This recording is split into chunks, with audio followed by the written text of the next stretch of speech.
Okay, I need to start by saying that people have completely lost their sense of humor. Seriously, everything is so serious now, everyone is so uptight, and you can't even make a harmless joke without people acting like you've committed a crime. That's what this whole situation is about. A joke that got blown completely out of proportion because my husband has zero sense of humor and apparently a lot of free time. Let me explain what actually happened before everyone judges me, based on whatever twisted version of events is going around.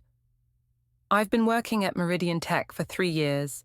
Good job, good salary, decent benefits. I worked my way up from a junior analyst position to senior project manager, and I was on track for director-level promotion before all this happened. My boss, Derek, is probably the best manager I've ever had. He's supportive, without being a micromanager. He recognizes good work, without playing favorites.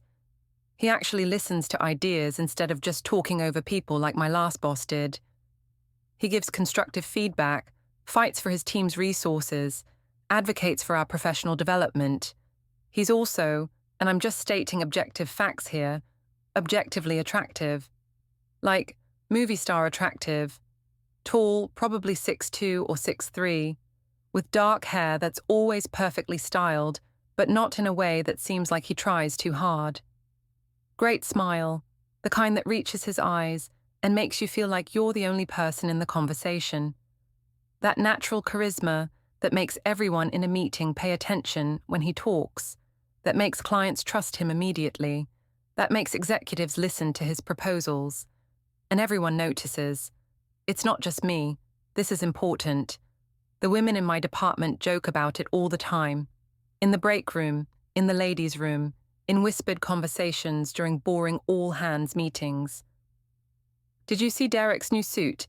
Looks like he had it tailored. Derek smiled at me in the elevator and I forgot what floor I was going to. I swear he gets better looking every year. How is that fair? That kind of thing. Harmless office banter.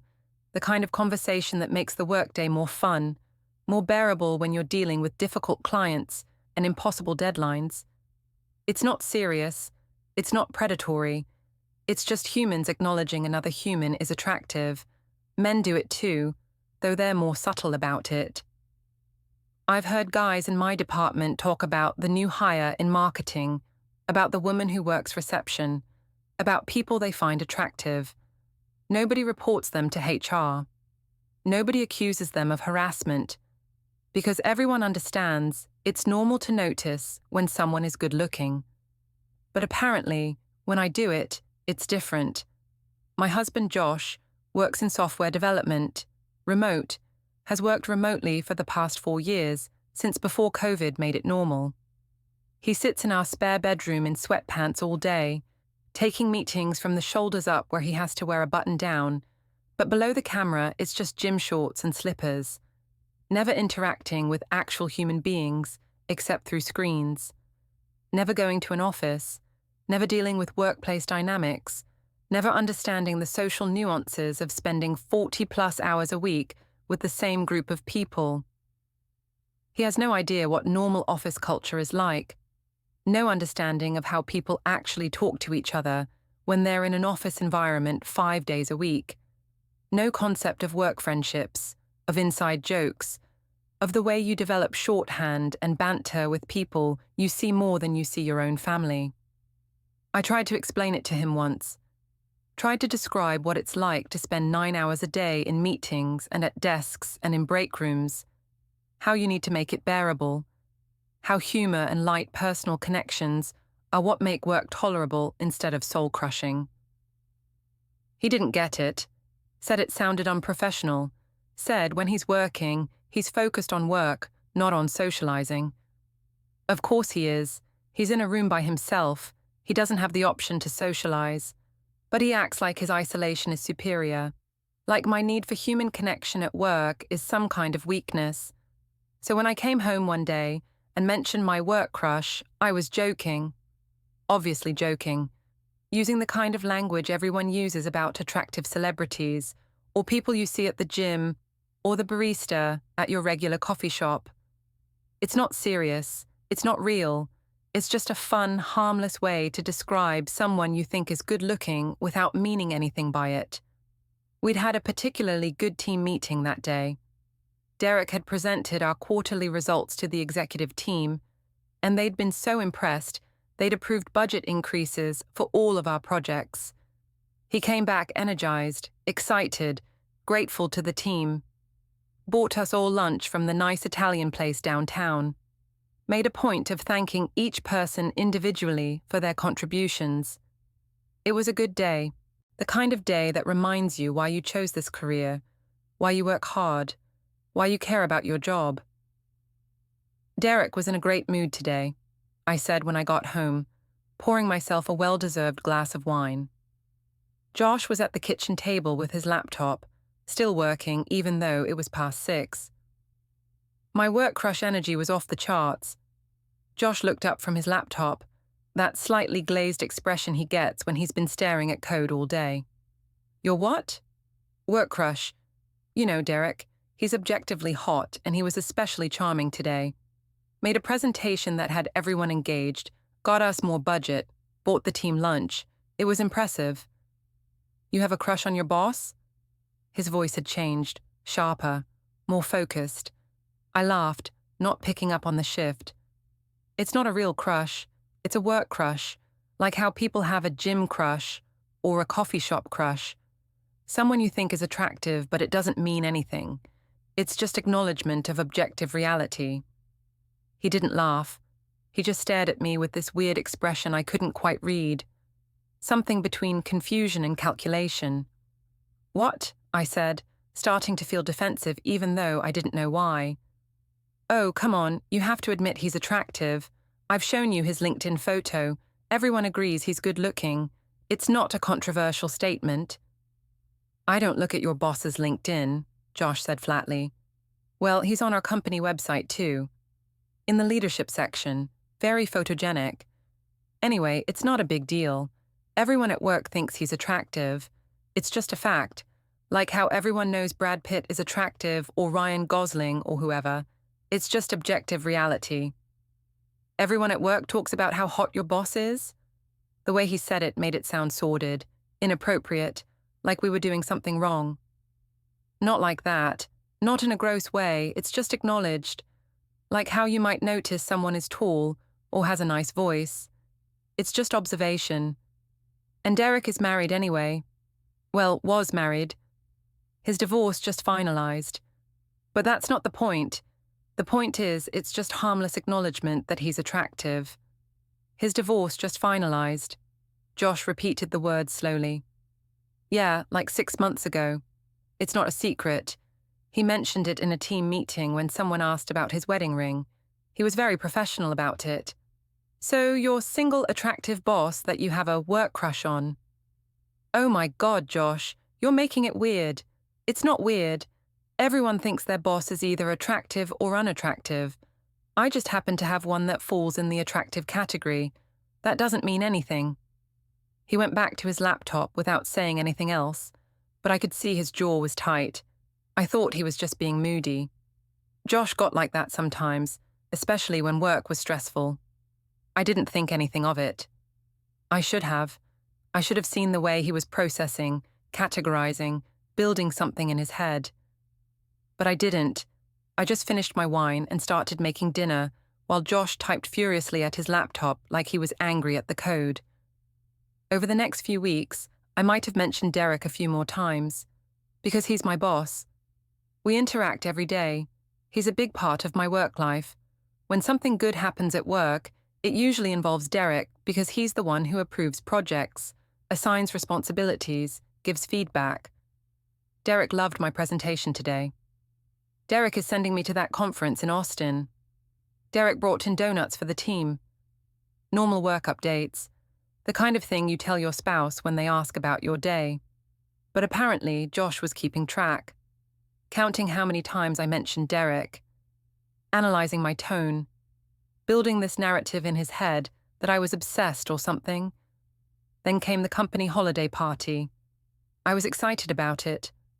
More excited than I probably should have been, but I'd been working hard all year. We'd closed major deals. exceeded quotas, gotten recognition from the C-suite. The party was at a nice venue downtown, a rooftop space with city views, and an open bar, an actual DJ instead of a playlist. It was a chance to dress up and socialize with people in person instead of just through email and Zoom calls and conference room meetings. A chance to celebrate, to relax, to be human instead of professional for a few hours. Josh didn't want to go. He never wants to go to my work events. Says he doesn't know anyone, that he feels awkward making small talk with strangers, that he'd rather stay home where he's comfortable. I get it. Social events are draining for him. He's introverted. He doesn't see the point of networking or chatting with people he doesn't know. But this was important to me. I wanted him there, wanted him to see the world I inhabited 5 days a week, wanted him to meet the people I talked about, to understand why I cared about my work, to be part of that aspect of my life. Please come, I said while we were getting ready. Well, while I was getting ready. He was still in sweatpants on the couch. It'll be fun. Open bar, good food, you can meet everyone I work with. I don't need to meet them. You talk about them enough. Exactly. So wouldn't it be nice to put faces to names? To understand who I'm talking about?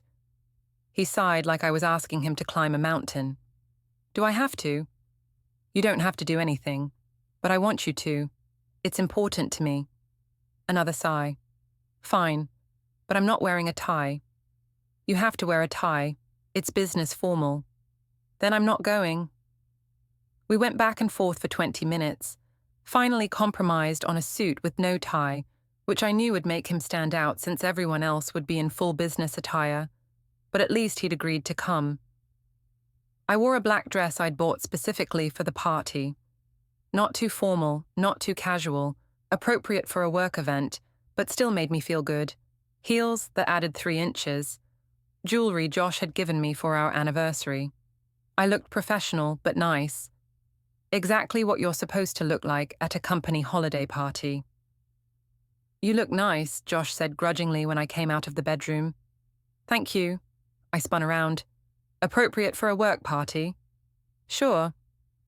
Not exactly gushing praise, but I'd take it. The party was everything I'd hoped for.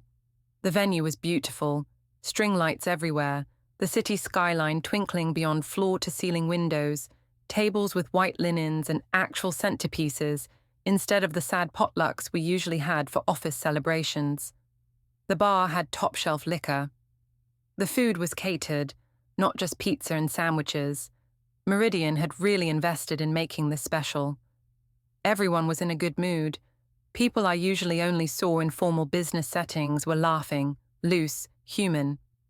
The woman from legal who always seemed terrifying in meetings was doing shots with someone from finance. The VP of operations was badly dancing to throwback music.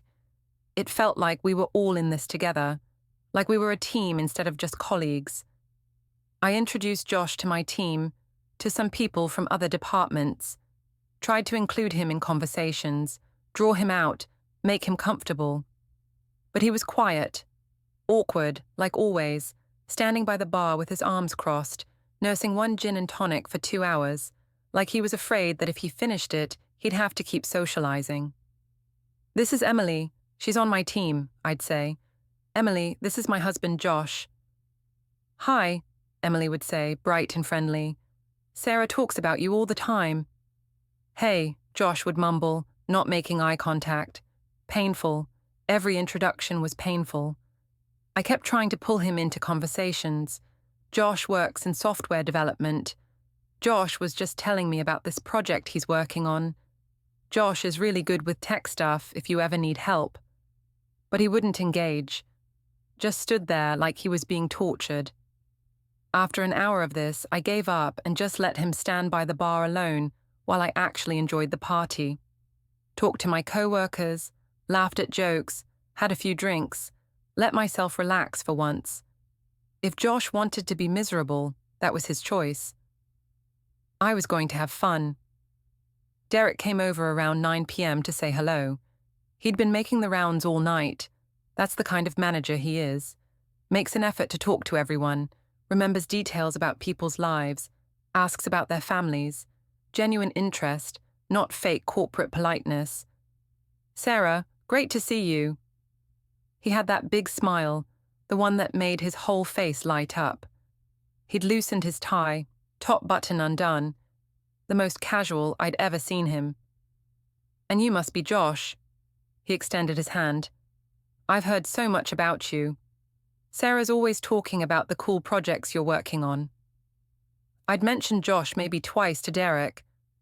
But that's Derek. Makes people feel special even when he barely knows them. Josh shook his hand but didn't say anything. Just a firm handshake, and then his hand dropped back to his side. Derek kept smiling, though I could see a flicker of confusion at Josh's lack of response. "Well, Sarah's been killing it lately. That Morrison project she led? Best results we've seen in years. Brought in a huge client. You should be really proud of her. She's going places." "I am," Josh said flatly, his voice completely monotone. "Great." Derek's smile faltered slightly. "Well, I won't keep you. Enjoy the party. Food's really good. Make sure you try the sliders." He clapped Josh on the shoulder, a completely normal, friendly gesture that managers do, and moved on to talk to other people. "See," I said to Josh after Derek had walked away. "He's nice, right? Super supportive boss. Really values the team." Josh just stared after Derek with this look on his face that I couldn't quite read, something between anger and calculation. "What's wrong?" I asked. "Nothing." But his jaw was tight. You barely said 2 words to him. What was I supposed to say? "I don't know, thank you for being a good manager to your wife. Nice to meet you. Anything more than grunting?" I said hello. "You were rude." I was fine. We stood there in tense silence for a moment. Then Josh went back to the bar for a second drink, which in itself was alarming since Josh never had more than 1 drink at social events. I joined a group of my co-workers near the windows, needed to get away from Josh's dark cloud of misery, needed to actually enjoy this party I'd been looking forward to for weeks. We talked about work, about holiday plans, about the party. Someone, I think it was Jennifer from accounting, brought up Derek's divorce. "I heard it's finally official," she said. "Saw him take off the ring last month." "Poor guy," Melissa from HR said. "Going through a divorce is rough." "Well, he's handling it well," Jennifer said. "And I mean, he's on the market now. If I were 10 years younger and not married..." She laughed, making it clear she was joking. "Same," said Melissa, also laughing. "I mean, the man is objectively attractive." "I mean, I am married and I still have eyes," I said, joining in on the joke. The wine had made me loose, relaxed. "Work crush of the century, right?" Everyone laughed. It was funny, a harmless joke that everyone understood as such. We were all married or in relationships. We were all just acknowledging objective reality. Derek was attractive, while making it clear none of us would actually act on that acknowledgement. Except Josh was standing right there. I hadn't noticed him come up behind our group, hadn't seen him listening to the whole conversation, and his face was red. Not embarrassed red, angry red. "We're leaving," he said. His voice was low, controlled, dangerous. "What? Why? It's only 10... Now, Sarah." The tone of his voice made everyone in our group fall silent, made me stop arguing even though I was confused and angry and embarrassed. I'll see you guys Monday," I said to my co-workers, their faces concerned and awkward. I said quick goodbyes, grabbed my coat and followed Josh out to the parking garage. Could feel people watching us leave, could feel the tension radiating off him like heat. The drive home was silent, terrible, tense, angry silence. I tried twice to ask what was wrong, and he just said, "Not now," in that same controlled voice. When we got inside our house, when the door closed behind us, he finally spoke. "Work crush of the century." Oh no. It was a joke, Josh. Everyone was joking around. "You told your co-workers you have a crush on your boss, in front of me, at your company party." I told them Derek is attractive, which everyone agrees with. It was a joke, a harmless joke in a conversation where everyone was making similar jokes. You said work crush of the century. You didn't say he's attractive. You didn't say he's good looking. You said you have a crush on him. A crush, like you're in high school. It's an expression. It doesn't mean anything. It's just a fun way to say someone is good looking. It means you spend all day with a man you're attracted to. It means you talk about him constantly at home. It means you're so comfortable with your feelings for him that you announce them at a company party in front of your coworkers and your husband. My feelings? I don't have feelings for him. He's my boss. I respect him professionally and acknowledge that he's attractive. Those are two separate, non-conflicting things. That's not what it looks like from where I'm standing. Then what does it look like, Josh? Please enlighten me about my own thoughts and feelings. It looks like you're having an emotional affair with your boss. I actually laughed. I couldn't help it. An emotional affair? Are you serious? I barely interact with him outside of work meetings. You talk about him constantly. Your face lights up when you mention him. You dressed up extra nice for a party you knew he'd be at. I dressed up because it's a party. That's what people do. You're in love with him. Oh my God. I was so frustrated I wanted to scream. I'm not in love with anyone except you, you insecure weirdo. Derek is my boss. That's it. I'm allowed to think my boss is good at his job and also happen to notice that he's attractive. Those things can coexist without it being some dramatic affair. Josh stared at me for a long moment. I don't believe you. Then that's your problem, not mine. He left the room, went to bed in the spare room. I stayed up drinking more wine and texting my friend Rachel about how ridiculous my husband was being over a harmless comment. I thought he'd get over it, that he'd wake up, realize he was being crazy, and we'd move on. Instead, he went to HR. My HR, at my company. I got the call on a Monday morning. Could I please come to HR at 2 p.m.? No explanation, just a calendar invite marked urgent. I had no idea what it was about. I racked my brain trying to think if I'd done something wrong. Submitted an expense report incorrectly. Missed some training deadline. It didn't make sense. When I walked into the HR office, there were two people waiting. Patricia, the head of HR, and someone from legal I'd never met before. My stomach dropped. Sarah, please sit down, Patricia said. Her voice was professional but not warm. Never a good sign. What's this about? We received a complaint regarding inappropriate conduct between you and your supervisor, Derek Martinez. The room tilted. What? Your husband contacted us last week with concerns about your relationship with Derek. He provided several examples of what he perceives as inappropriate workplace behavior and potential harassment. Harassment? Derek hasn't harassed me. That's not what your husband is claiming. He's suggesting you may be harassing Derek, creating a hostile work environment through unwanted romantic attention. I actually laughed. Couldn't help it. This is insane. Josh is being a jealous husband over nothing. I haven't harassed anyone. Patricia slid a piece of paper across the desk. An email, printed out. From Josh to HR, detailed and formal, describing every time I'd mentioned Derek, every comment about his appearance, culminating with my work crush of the century. Comment at the holiday party. We take all harassment claims seriously, Patricia said, regardless of who they come from. We need to investigate this thoroughly. There's nothing to investigate. I said my boss is attractive. That's not harassment. It depends on the context. Has Derek ever expressed discomfort with your comments or behavior? No, because I haven't done anything inappropriate. Your husband states that you talk about Derek constantly, that you seek out opportunities to be near him, that you've made repeated comments about his appearance both at work and in social settings. I talk about him because he's my boss, and I've never said anything to Derek directly. I've never acted inappropriately. The only comments about his appearance were jokes with other women who also think he's attractive, which is normal. The lawyer spoke up. We'll need to interview Derek and your co-workers to corroborate that. In the meantime, we're placing you on administrative leave.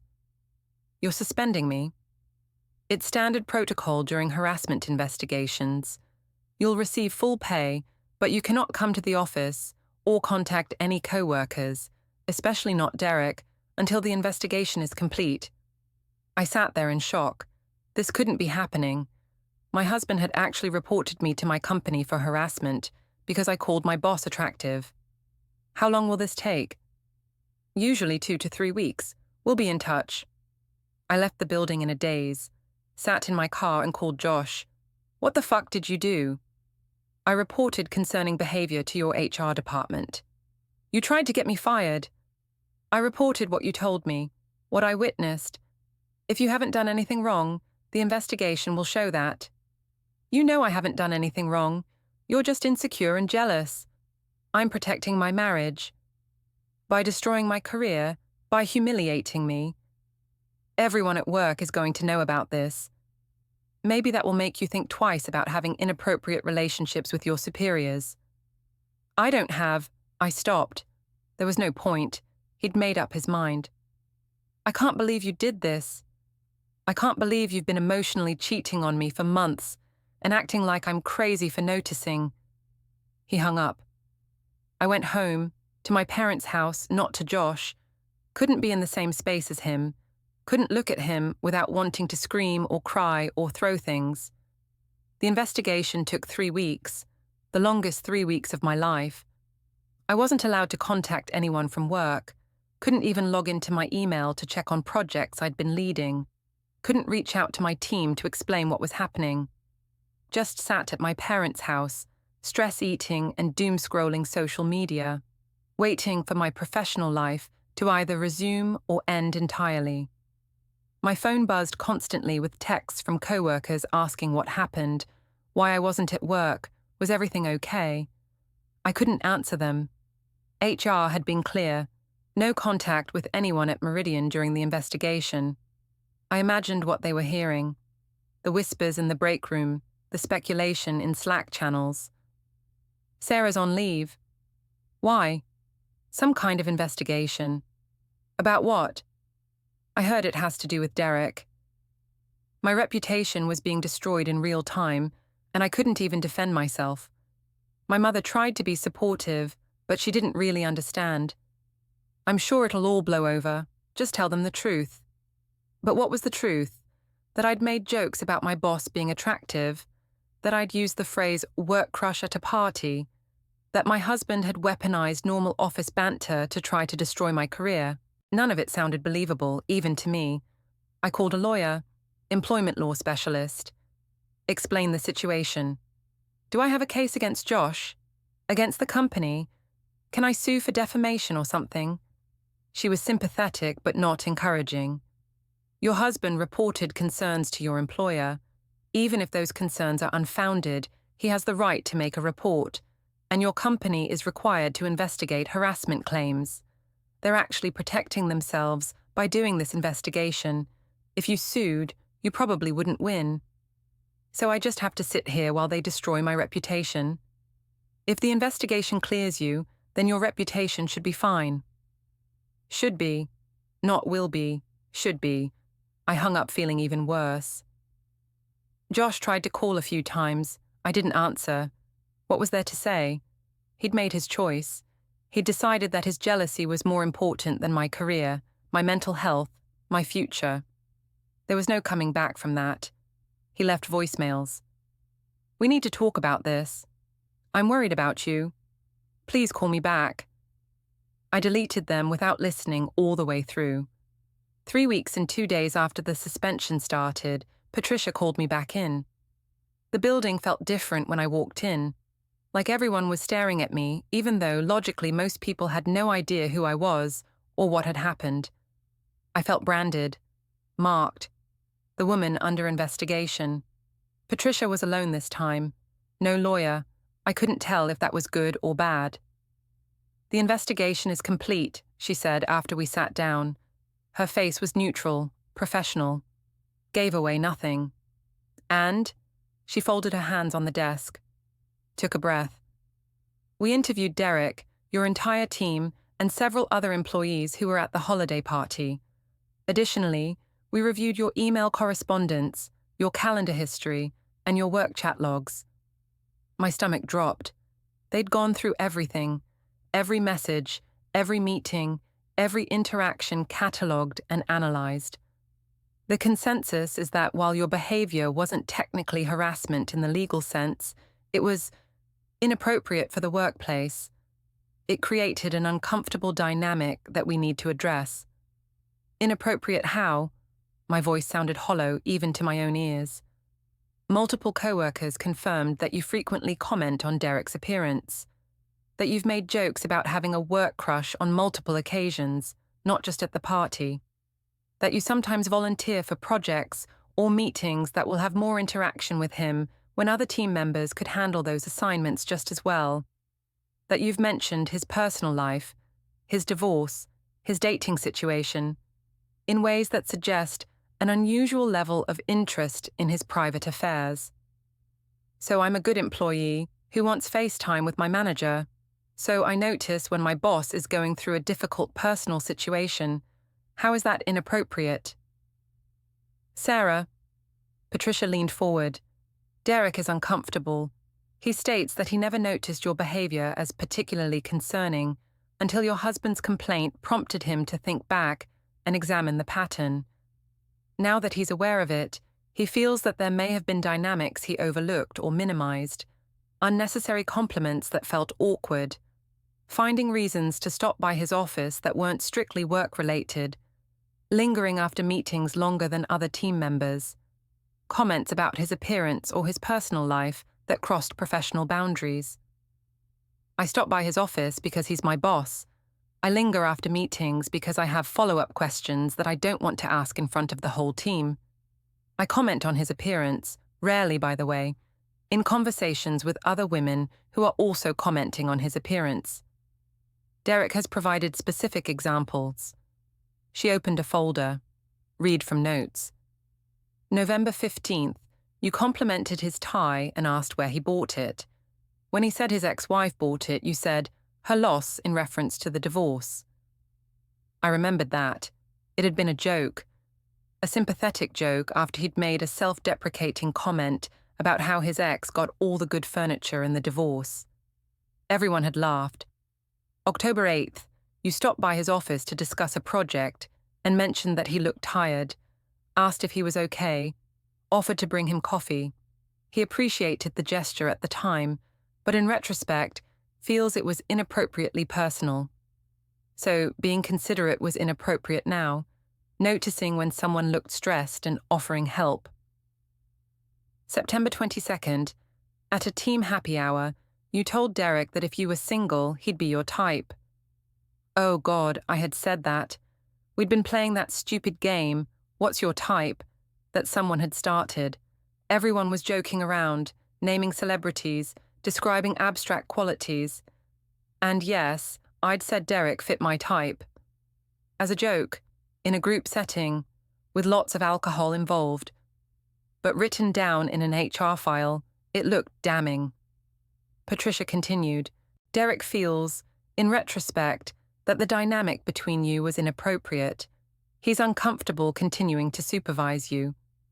He feels that knowing about your attraction to him has compromised his ability to manage you objectively.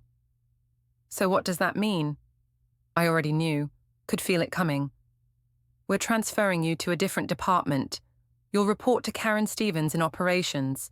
It's a lateral move, same pay grade, same title, similar responsibilities. But you'll have no direct interaction with Derek going forward. Your teams won't overlap, your projects won't intersect, you'll work in different buildings. Different buildings, like I was being quarantined. You're punishing me.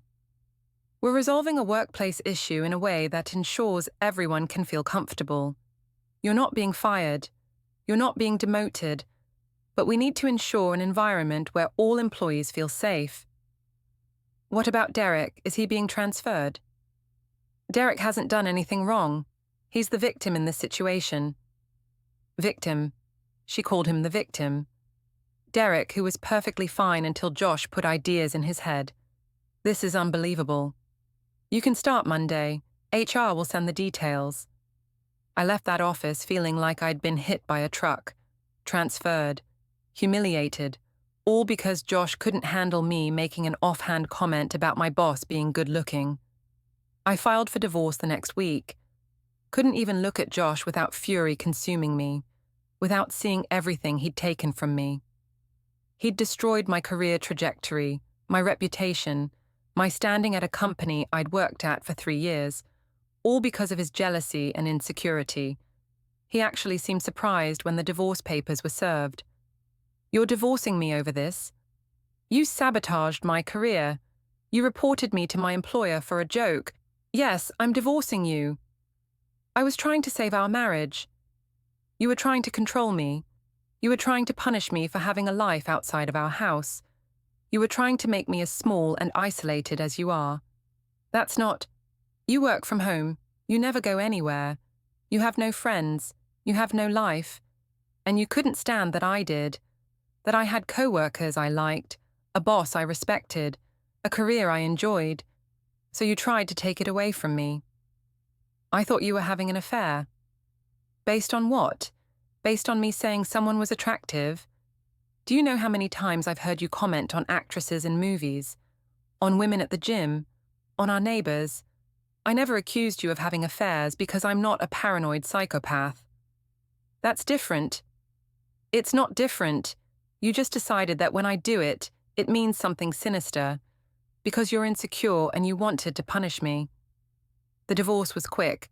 Neither of us wanted to drag it out. Clean split, no kids, separate everything. But my reputation at work never recovered. Even though I was technically cleared of harassment, everyone knew about the investigation. Everyone knew I'd been transferred because of inappropriate behavior toward my boss. The details didn't matter. The perception was that I'd done something wrong. My new department was fine. Karen was a decent manager. But it wasn't the same. I'd lost the momentum I'd built, the relationships with my team, the trajectory I'd been on. Derek and I couldn't even make eye contact in the hallway. He'd rush past me like I was contagious. I tried to act normal, tried to just do my work and ignore the whispers, but it was impossible. I was the woman who sexually harassed her boss. That was my reputation now, no matter what the investigation actually concluded. I started job hunting after 6 months. Got a few interviews, but as soon as they called Meridian for references, the offers dried up. HR was saying all the right things, dates of employment, position, eligible for rehire. But something was getting through, some signal that I was a liability. I'm still at Meridian. 2 years later, still in operations, still working for Karen, still avoiding Derek like the plague, still dealing with the fact that one stupid joke at a holiday party cost me my career trajectory, my marriage, and my reputation. And the worst part, I still don't think I did anything wrong. I called my boss attractive. I made a joke about a work crush. I acknowledged what everyone else was thinking, but too politically correct to say out loud. I was honest and human, and a little bit fun in an environment that's usually boring and sterile. And I got punished for it. Josh is probably happy now, probably sitting in his home office in his sweatpants, satisfied that he put me in my place. Satisfied that he made sure I understood that I wasn't allowed to notice other men, wasn't allowed to have personality at work, wasn't allowed to be anything other than a quiet, obedient wife who came home and asked about his day without sharing anything about mine. I should have seen it coming. The signs were all there. His discomfort when I talked about work, his lack of interest in my career, his isolation from normal social interaction. He didn't understand office culture because he'd removed himself from it. And rather than trust me, rather than believe me when I said it was just a joke, he decided to destroy my professional life. Sometimes I wonder what would have happened if I'd just never mentioned Derek at all. If I'd kept my work life completely separate, never shared anything about my day, never let Josh into that part of my world. Would we still be married? Would I still be on track for senior management? Would I still have my reputation intact? But that's not realistic. You can't be married to someone and never talk about work. And I shouldn't have to self-censor harmless comments because my husband is too insecure to handle the fact that other men exist. Derek got promoted, by the way, made VP of our division. I saw the announcement in the company newsletter. He looked happy in the photo. Successful. Unburdened by false harassment accusations. I'm still in operations. Still lateral. Still stuck. All because I called my boss a work crush as a joke. And my husband turned it into a company investigation that destroyed everything I'd built. Sometimes I lie awake at night and think about that holiday party. Think about that moment when I made that stupid joke, when everyone laughed, when it seemed so harmless and fun. If I could go back, would I change it? Would I keep my mouth shut, smile politely, not make the joke? Part of me says yes. Obviously. Look at what it cost me. But another part of me, the part that's angry and bitter and refuses to accept blame for Josh's actions, says no. Says I shouldn't have to police every word that comes out of my mouth. Says I shouldn't have to pretend I don't notice things just to protect a fragile man's ego. I called my boss a work crush as a joke. It was a joke.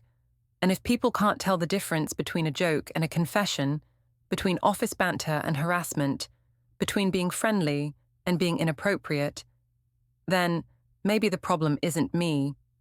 Maybe the problem is everyone else. But that doesn't change the fact that I lost. Josh wanted to put me in my place, and he succeeded. I'm in my place now, stuck in operations, divorced, branded with a scarlet letter that says inappropriate workplace conduct. All because I said my boss was hot. All because I was honest. All because I had a personality. And now I don't. Now I'm careful and quiet and appropriate. Now I never comment on anyone's appearance. Now I never make jokes that could be misconstrued.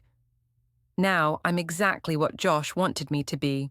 Small, controlled, afraid. I should feel grateful I wasn't fired. That's what everyone says. At least you kept your job. At least you're still employed. It could have been so much worse. Could it? Could it really? Because right now, this feels pretty fucking bad. I called my boss a work crush as a joke. My husband made sure I'd never joke again. And everyone thinks he was protecting his marriage. But really, he was just destroying mine.